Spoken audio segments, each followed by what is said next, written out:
नमस्कार. आज विद्यार्थी मित्रांनो, आपण मानसशास्त्राच्या वेगवेगळ्या ज्या ब्रँचेस आहेत त्या ब्रँचेसचा अभ्यासपैकी सायकोलॉजिकल टेस्टिंग ही एक मानसशास्त्राची व्यवहारिक उपयोजित शाखा म्हणून आहे आणि तो आपल्या BA सेकंड इयरच्या थर्ड सेमिस्टरला सिलेबसला हा पेपर दिलेला आहे. त्यातला पहिलं प्रकरण आपण शिकवणार आहोत आज, तो म्हणजे मानसशास्त्रीय चाचणी म्हणजे काय, म्हणजे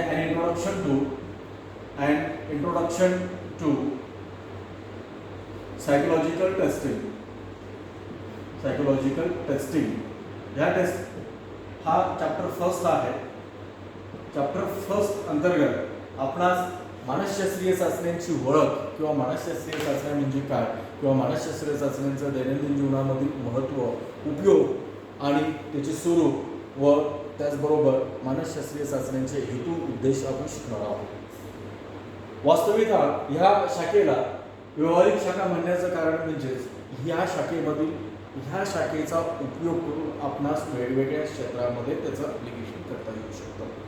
अर्थात येथे मानसशास्त्राचा मूळ विषय हा वर्तन घटक आहे आणि वर्तन घटकाच्या पैलू, वर्तन घटकाची मर्यादा ही याची अमर्यादा आहे.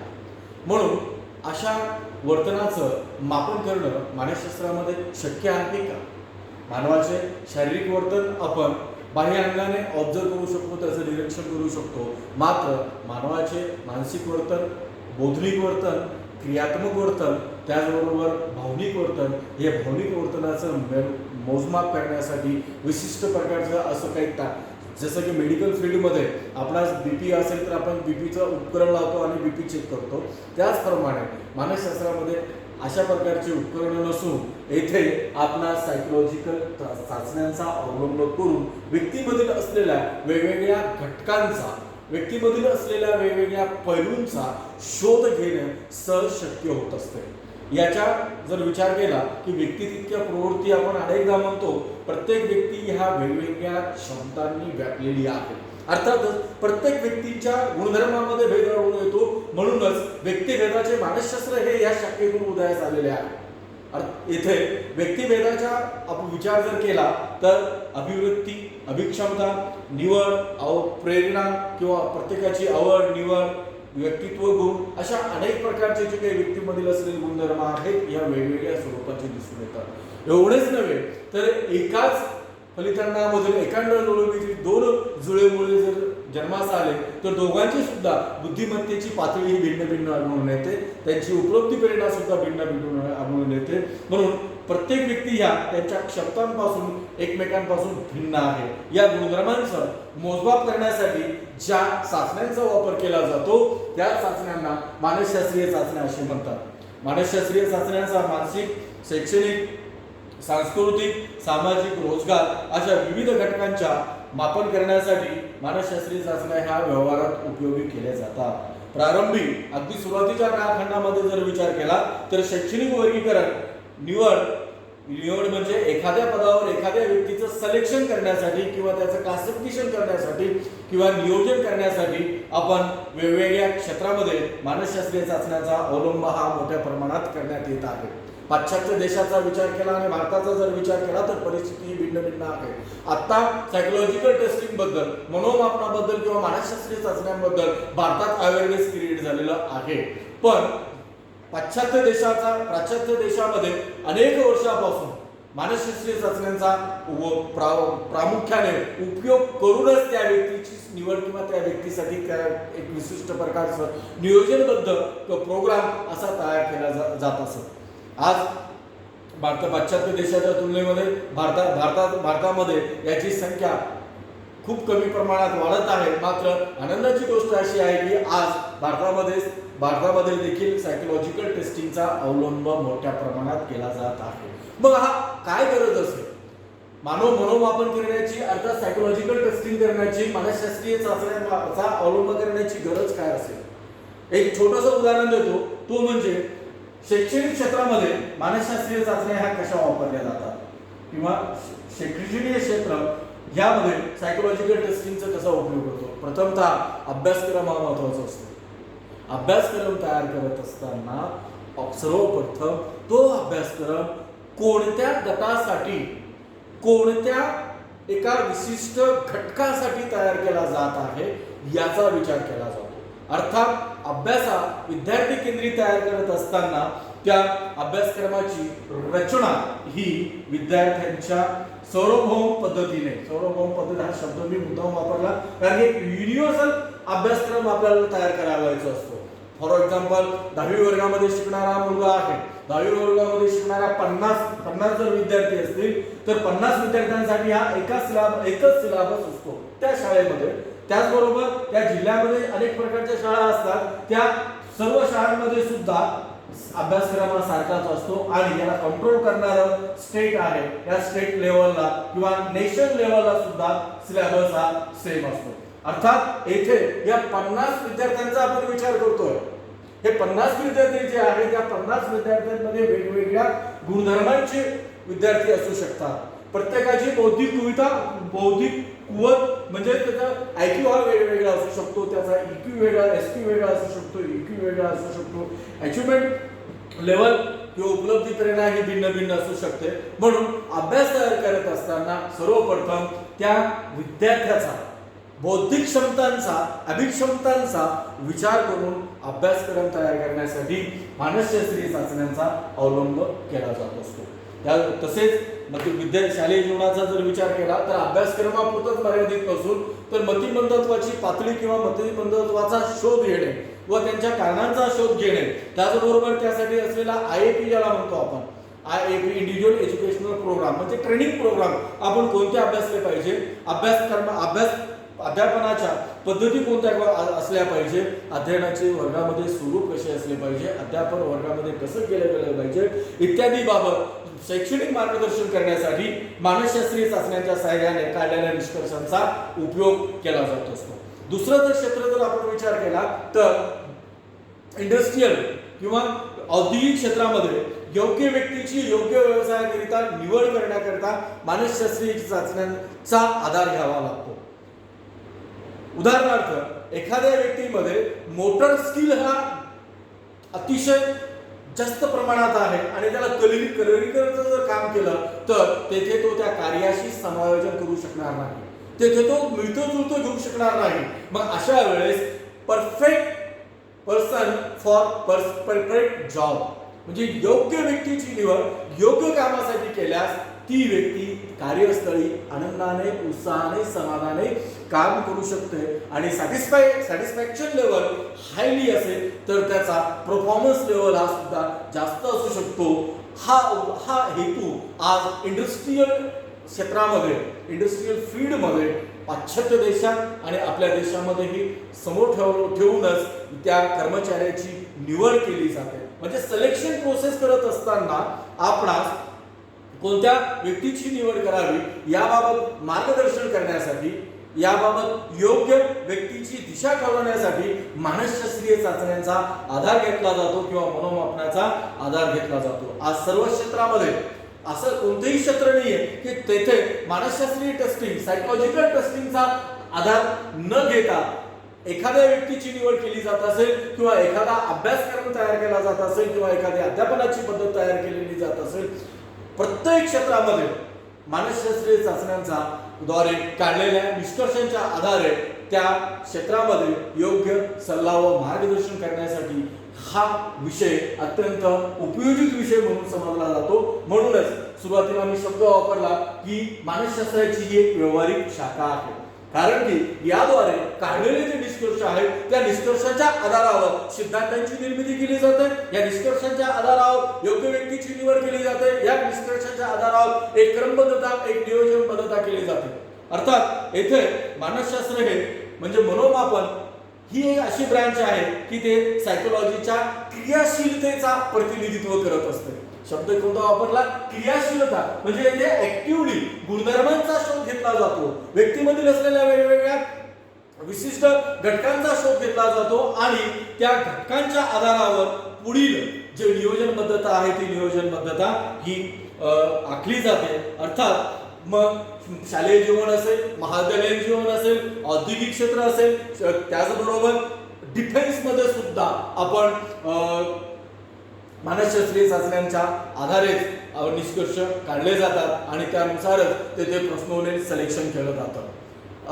हल्ली अलीकडे एक 10-15 वर्षापासून मेडिकल क्षेत्रामध्ये सुद्धा कॅलिबर स्टुडंट त्या विषयामध्ये खरंच त्याची अभिक्षमता आहे का, त्याचा ॲप्टिट्यूड म्हणूया आपण, त्याच्यामध्ये ॲप्टिट्यूड, क्वालिटी, कॅपॅसिटी आणि इलिजिबिलिटी ह्या मेजर करण्यासाठी सुद्धा मेडिकलमध्ये आज आपण नीट ह्या परीक्षा जो आहे त्या नीट परीक्षा ह्या याचाच एक अंग आहे.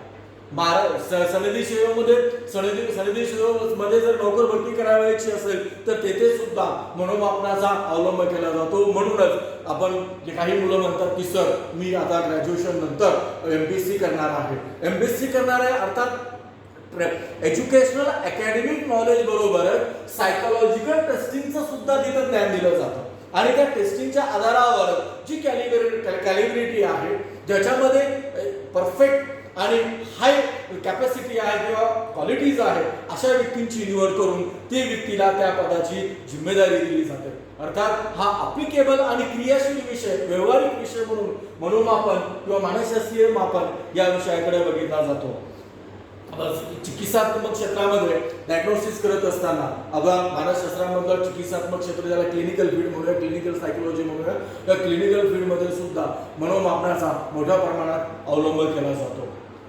जसं की मेडिकल क्षेत्रामध्ये गेल्यानंतर आपल्याला ब्लड टेस्टिंग असेल, युरिनिंग टेस्टिंग असेल, हार्ट रेट टेस्टिंग असेल, डायबिटीज व्हॉटएव्हर अशा अनेक प्रकारच्या ज्या काही फिजिओलॉजिकल टेस्टिंग केल्या जातात, सेम त्याच पद्धतीने मानसिक निदान करण्यासाठी किंवा मानसिक गुणधर्मांचं निदान करण्यासाठी क्लिनिकल फील्डमध्ये सुद्धा मानसशास्त्रीय चाचण्यांचा मोठ्या प्रमाणात अवलंब केला जात असतो. म्हणजेच एक प्रकारे आपण मनोमापनाची जी काही नितांत आवश्यकता आहे किंवा सायकोलॉजिकल टेस्टिंगची नितांत आवश्यकता आहे यामध्ये जर विचार केला मनोदौर्बल्य किंवा मनोविकृतीचा निदान करण्यासाठी व मनोविकृतीचं कारणांचा शोध घेण्यासाठी मानसशास्त्रीय चाचण्यांचा अवलंब हा चिकित्सात्मक क्षेत्रामध्ये करण्यात येत आहे. तसंच काउन्सिलिंग फील्डमध्ये जर विचार केला की आजची परिस्थिती ही आता भिन्न होत गेलेली आहे.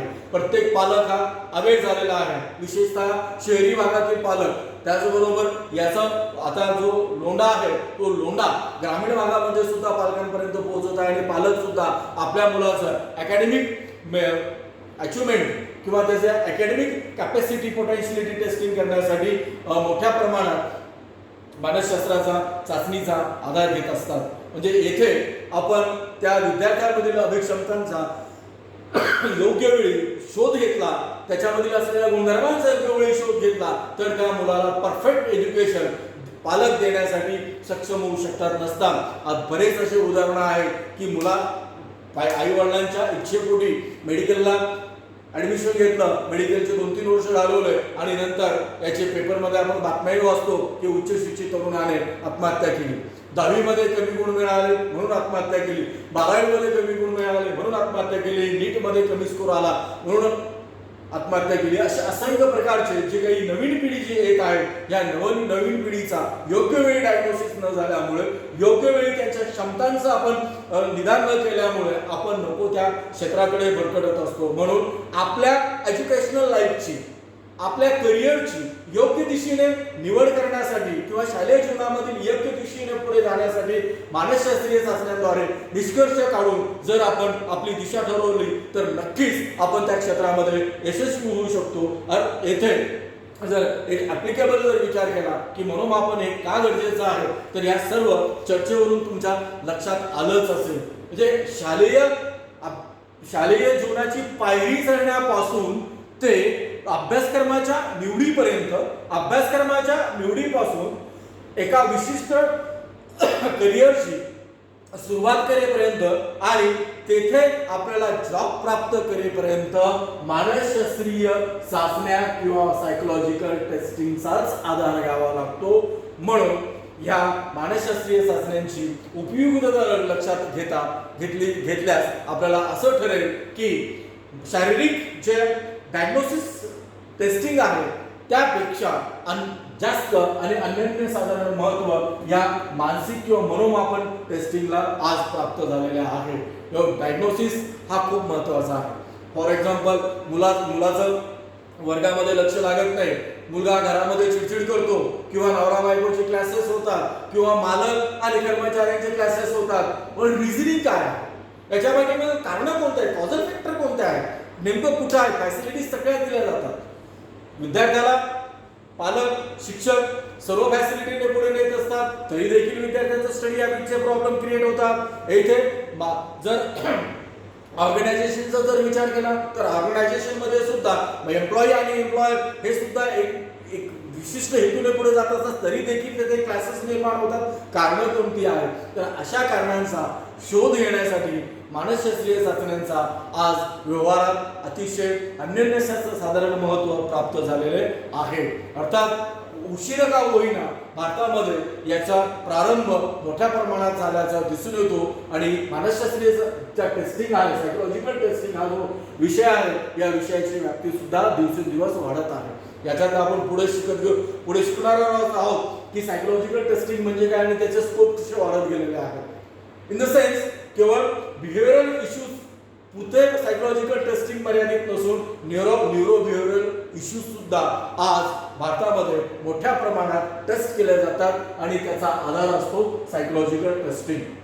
म्हणजे या विषयाची उपयोगिता जर लक्षात घेतली तर हा विषय केवळ परीक्षेपुरता, अभ्यासापुरता मर्यादित नसून यामध्ये आपण जर परफेक्ट झालो तर नक्कीच ह्या विषयामध्ये तुम्ही नॉलेज गेन केल्यानंतर पुढे भविष्यामध्ये स्वतःचं टेस्टिंग स्कूल सुद्धा किंवा टेस्टिंग सेंटर सुद्धा सुरुवात करू शकतात, आणि तेथे तुम्हाला रोजगाराची सुद्धा संधी उपलब्ध होऊ शकते. देन आपण वळूया दुसऱ्या मुद्द्याकडे की मानसशास्त्रीय चाचणी म्हणजे काय, व्हॉट इज द टेस्ट.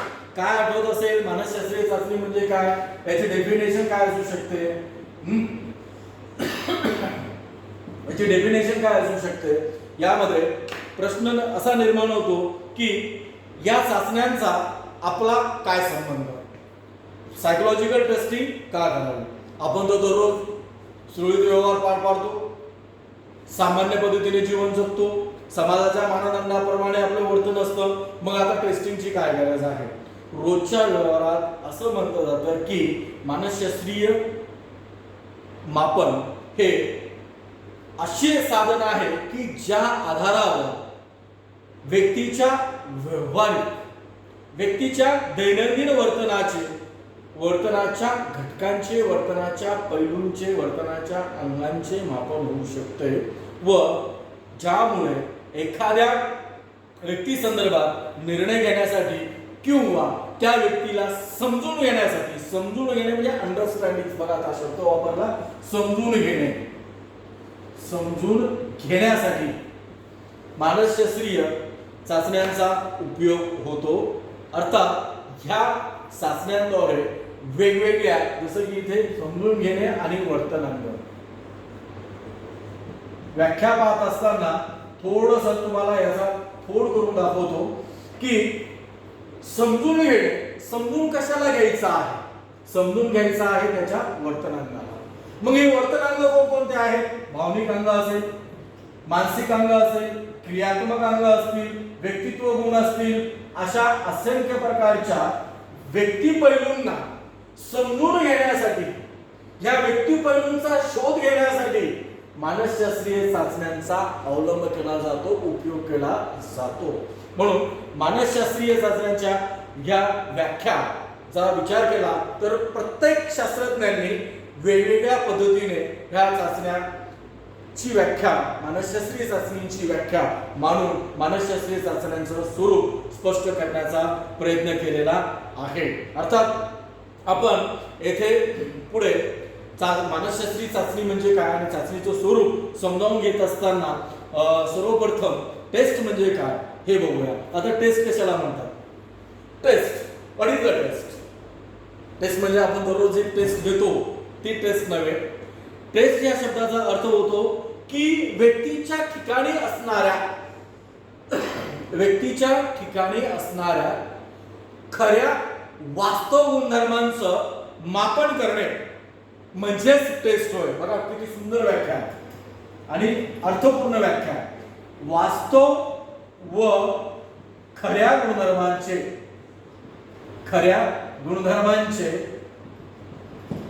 मापन करण्याचं जे साधन असेल किंवा मापन करणे जे म्हणतो आपण की ह्या गुणधर्मांचं realistic traits, the measurement of realistic test in human beings, that is called to test. म्हणजे व्यक्तिठायी असलेल्या, व्यक्तीच्या ठिकाणी असलेल्या खऱ्या वास्तव गुणधर्मांचं मापन करणे म्हणजे चाचणी होय. तेच आपण उदाहरणार्थ आता याचं थोडंसं मला टच देतो की महाविद्यालयीन जीवनामध्ये, शालेय जीवनामध्ये चाचणी घेतली जाते. चाचणी जी घेतली जाते ती म्हणजे तुमचा शैक्षणिक अचिव्हमेंट, तो एक गुणधर्म आहे आपला. त्या गुणधर्मांचं जे काही आपण अध्यापन केलेलं असतं ते आपण ग्रास्प करतो, त्याला ॲक्वायर करतो आणि ॲक्वायर केल्यानंतर प्रत्येकाची जी अचिव्हमेंट लेवलनुसार रिअलिस्टिक जो डेव्हलपमेंट होतो, तो डेव्हलपमेंट ज्या आधारे शोधून काढला जातो त्याला टेस्ट असं म्हणतात. म्हणजे एक्झाम आणि टेस्ट या दोन्ही भिन्न आहेत, पण या टेस्ट या शब्दाचा अर्थ या पद्धतीने घेऊन पुढे मानसशास्त्रीय चाचणीची व्याख्या वेगवेगळ्या मानसशास्त्रज्ञांनी वेगवेगळ्या पद्धतीने केलेली आहे. प्रत्येक व्यक्ती भिन्न आहे. अगोदरच तुम्हाला म्हटलं मी की प्रत्येक व्यक्ती भिन्न आहे. आता भिन्न कशाच्या आधारावर आहे? त्याच्या कौशल्यांच्या आधारावर आहे, भिन्न ज्ञानाच्या आधारावर आहे, बुद्धिमत्तेच्या आधारावर आहे, उपलब्धी प्रेरणेच्या आधारावर आहे, त्याच्या अभिक्षमतेवर आधारित आहे. अशा इतर व अन्य गुणधर्मांचं मापन तयार करण्यासाठी जे साधन तयार केलं जातं, जे प्रश्नावली तयार केली जाते, त्याला मानसशास्त्रीय चाचणी असं आपण ढोबळमानाने म्हणूया. लक्षात घ्या, या सर्व घटकांचा जर विचार केला, मी जे वेगवेगळे कोड करून सांगितलं, यामध्ये थोडक्यात व्यक्ती गुणधर्मांचं मापन करण्यासाठी तयार करण्यात आलेली प्रश्नावली म्हणजेच मानसशास्त्रीय चाचणी. एवढा अर्थ जरी आपण सुरुवातीला लक्षात ठेवला तर पुढे त्याची शास्त्रीय व्याख्या समजून घेण्यासाठी मदत होऊ शकेल. मग येथे कशाच्या आधारावर ते मापन करावं, कशाच्या आधारावर ती चाचणी तयार करावी? एक तर कळालं की गुणधर्मांचं, सर्व गुणधर्म आपण लिहिणार नाही हो, गुणधर्मांचे मापन करणे. आता गुणधर्मांचं मापन कशा कशाच्या आधारावर होऊ शकतं? त्याच्या मोटर स्किलच्या आधारावर होऊ शकतं, त्याच्या मेकॅनिकल स्किलच्या आधारावर होऊ शकतं, नॉन व्हर्बल स्किलच्या आधारावर होऊ शकतं, त्याच्या शाब्दिक स्किलच्या आधारावर होऊ शकतं. म्हणजे आपण ज्या क्रियाप्रतिक्रिया देत असतो, ज्या क्रियाप्रतिक्रिया आपण देऊन स्वतःमधील असलेले गुणधर्म आविष्कारित करत असतो आणि त्याद्वारे जे आविष्कारित केलेले गुणधर्म आहेत त्या प्रश्नावलीद्वारे रिफ्लेक्ट होतात आणि त्याद्वारे त्या व्यक्तीचा विशिष्ट प्रकारच्या गुणधर्मांचा शोध होऊ शकतो किंवा आपण त्याचा निदान करू शकतो. म्हणून फ्रीमन या मानसशास्त्रज्ञाने व्याख्या मांडलेली आहे. फ्रीमन नाव लक्षात ठेवायचं. नाव कसं लक्षात ठेवायचं? मी फ्री आहे, माझं मन फ्री आहे. लक्षात घ्या, फ्रीमन या शास्त्रज्ञाचं नाव सायकोलॉजिकल टेस्टिंगशी. मन फ्री आहे, मन माझे मुक्त आहे. याला इंग्रजी ट्रान्सलेशन केलं फ्रीमन. फ्री हा शब्द तसाच ठेवायचा इंग्रजीतला आणि आपला मराठीतला शब्द उचलायचा मन. फ्रीमन. फ्रीमन या मानसशास्त्रज्ञाच्या मध्ये शाब्दिक अशाब्दिक प्रतिक्रियांच्या साह्याने व्यक्तिमत्वाच्या संपूर्ण किंवा एका घटकाचे वस्तुनिष्ठरित्या मापन करण्यासाठी तयार करण्यात आलेले प्रमाणित साधन म्हणजे मानसशास्त्रीय चाचणी होय. बघा, याच्यात 3-4 शब्द खूप महत्वाचे आहेत. कशाच्या आधारे? शाब्दिक व अशाब्दिक प्रतिक्रियांच्या आधारे. ठीक आहे. काय कशाचं मापन करतोय आपण? व्यक्तीच्या संपूर्ण व्यक्तित्व गुणधर्माचे किंवा एका गुणधर्माचे. म्हणजे इथे कंटेंट आला, रिस्पॉन्स आला, verbal non verbal, major object आला, व्यक्तीच्या आंतरिक गुणधर्मांचं अर्थात त्याच्या व्यक्तित्व संपूर्ण व्यक्तित्व गुणधर्मांचं किंवा एका गुणधर्मांचं मापन करण्यासाठी तयार करण्यात आलेले, लक्षात घ्या, तयार करण्यात आलेले वस्तुनिष्ठ हा शब्द खूप महत्वाचा आहे. वस्तुनिष्ठ व प्रमाणित, ज्याला आपण objective and standard tools is called to psychological test अशी सुटसुटीत व्याख्या फ्रीमन या मानसशास्त्रज्ञांनी मांडलेली आहे. याला पुन्हा एका सेंटेन्स मध्ये आपण याला एक्सप्लेन करूया. शाब्दिक व अशाब्दिक प्रतिक्रियांच्या साहाय्याने व्यक्तिमत्वाच्या संपूर्ण किंवा एका घटकाचे वस्तुनिष्ठरित्या मापन करण्यासाठी तयार करण्यात आलेले प्रमाणित साधन म्हणजेच किंवा प्रमाणित प्रश्नावली किंवा साधन म्हणजेच मानसशास्त्रीय चाचणी होय, अशी व्याख्या फ्रँक एस फ्रीमन शॉर्टमध्ये फ्रीमन यांनी मांडलेली आहे. नंतर ॲनास्थेसिस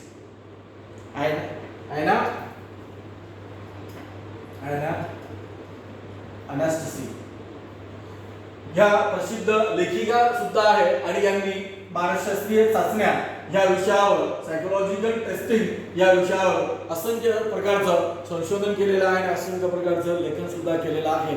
यांनी मानसशास्त्रीय चाचणी म्हणजे काय, what is a psychological test. Psychological test is an essential and objective and standardized measure of a sample of behavior. Sample of behavior throughout objectivity and standard. आता थोडं तुम्हाला इंग्रजीचा आपण ग्रामीण भागातले आहोत, तुम्हाला इंग्रजीचा त्रास होईल, पण हे शब्द कानावर येत जाऊ द्या, कारण हे शब्द जर कानावर पडले तर आपणास इंग्रजी सुद्धा समजायला सोपी जाते. ॲनास्थेसिस यांनी मानसशास्त्रीय चाचणीची व्याख्या अशा प्रकारे केली की वर्तन घटकाचे मापन करण्यासाठी तयार करण्यात आलेले वस्तुनिष्ठ प्रमाणित साधन म्हणजेच मानसशास्त्रीय चाचणी होय. आता बघा, पहिली जी व्याख्या होती, पहिल्या व्याख्यामध्ये व्यक्तिमत्वाचे संपूर्ण एका घटकाचे, तो शब्द पुढे आला कंटिन्यू, प्रमाणित व वस्तुनिष्ठ. ॲनास्थेसिस यांनी हा शब्द इथे वापरलेला आहे, तो म्हणजे वर्तन घटकाचे. वर्तन घटकाचे मापन करण्यासाठी तयार करण्यात आलेले वस्तुनिष्ठ व प्रमाणित साधन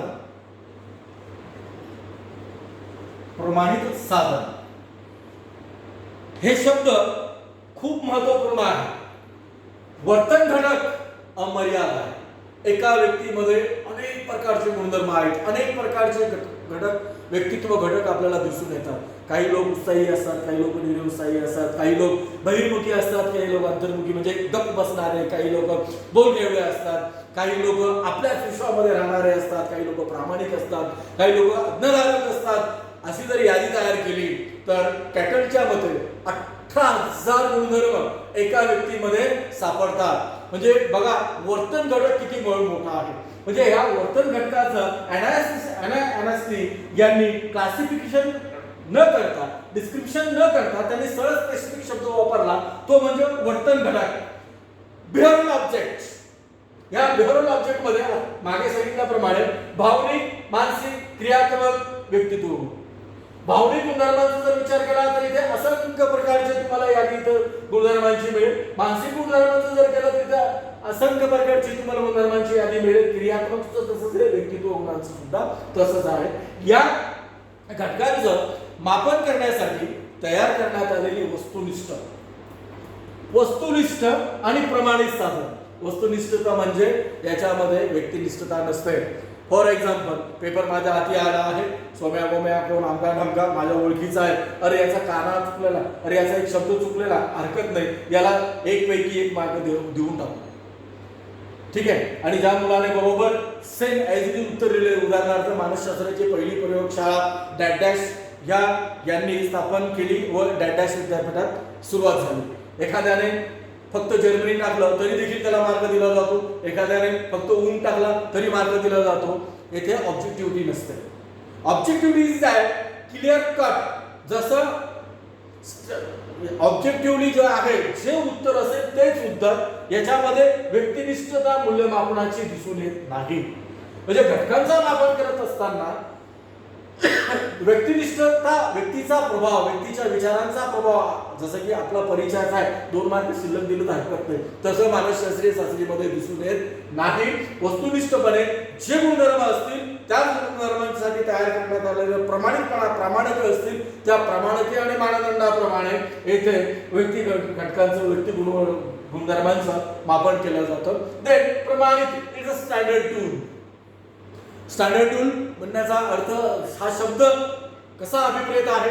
उदाहरणार्थ, ही एक चाचणी आहे आणि ह्या चाचणीद्वारे मी काढलेले आज एक्स व्यक्तीवरचे निष्कर्ष, हे विधान त्या वाय व्यक्तीला सुद्धा लागू होऊ शकतात आणि वाय व्यक्तीमध्ये सुद्धा तेच गुणधर्म मेजर केले जाऊ शकतात. म्हणजे स्टँडर्डाइज या शब्दाचा पुढे खूप मोठी डेफिनेशन आहे, ही संकल्पना खूप मोठी आहे, आपण पुढे समजून सांगूया. पण प्रमाणित साधन, वस्तुनिष्ठ साधन कशाचा, व्यक्ती गुणधर्मांचं मापन करण्याचं किंवा व्यक्तिगत वर्तन घटकांचं मापन करण्याचं जे साधन असेल त्याला अनालिसिस यांनी सायकोलॉजिकल टेस्ट किंवा मानसशास्त्रीय चाचणी असं म्हटलेलं आहे. त्यानंतर वेगवेगळ्या मानसशास्त्रज्ञांच्या व्याख्यांचा विचार केला, त्यामध्ये ली क्रॉनब्रँच यांनी सुद्धा सायकोलॉजिकल टेस्टची व्याख्या मांडलेली आहे. व्यक्तीच्या वर्तनाचे निरीक्षण करण्यासाठी ऑब्झर्वेशन ऑफ ह्युमन बिहेवियर, म्हणजे व्यक्ती वर्तनाचे निरीक्षण करण्यासाठी तयार करण्यात आलेली योग्य पद्धती, यांनी पद्धत हा शब्द वापरलेला बघा. ऑब्झर्वेशन, त्यानंतर मेथड, दुसरा शब्द ली क्रॉनब्रँचने इथे ऍड केला, आणि गणितीय घटकांच्या, मॅथमॅटिकल गणितीय घटकांच्या, आपण त्यांना स्कोर देत असतो म्हणून इथे गणितीय घटक हा शब्द इथे वापरलेला आहे ली क्रॉनब्रँचने. वर्गीकरण पद्धतीद्वारे वर्णन करण्याच्या, बघा डिस्क्रिप्शन वर्णन करण्याच्या हेतूने तयार करण्यात आलेले तंत्र म्हणजेच मानसशास्त्रीय चाचणी होय.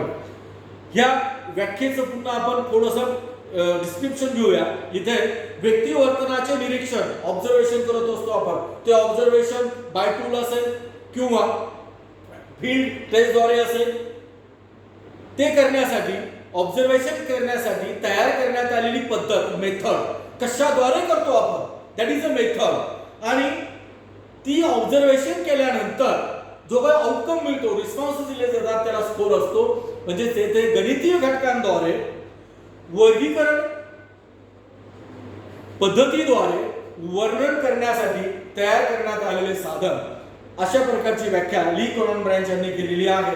आणि नंतर मन या मानसशास्त्रज्ञांनी मानसशास्त्रीय चाचणीची व्याख्या जरा वेगळ्या अंगाने केलेली आहे. त्यामध्ये त्यांच्यामध्ये ज्याद्वारे एखाद्या समूहाशी संबंधित व्यक्तीची बुद्धिमत्ता, व्यक्तिमत्व, उपलब्धी, अभिक्षमता एक्सप्रेस होते, व्यक्त होते, अशा प्रकारची एक मानसशास्त्रीय परीक्षा म्हणजेच मानसशास्त्रीय चाचणी होय, अशी व्याख्या मन यांनी केलेली आहे. पण या सर्व व्याख्यांपैकी फ्रीमन आणि अनालिसिस यांच्या व्याख्या आज जगमान्य आहेत, आणि त्या व्याख्यांच्या आधारावर मानसशास्त्रीय चाचणीचा अर्थ, मानसशास्त्रीय चाचणीची व्याख्या समजून घेण्याचा प्रयत्न केला जातो. या व्याख्या युनिव्हर्सल म्हटल्या तरी वावगं ठरणार नाही. अशा पद्धतीने आजच्या तासामध्ये आपण मानसशास्त्रीय चाचणी म्हणजे काय या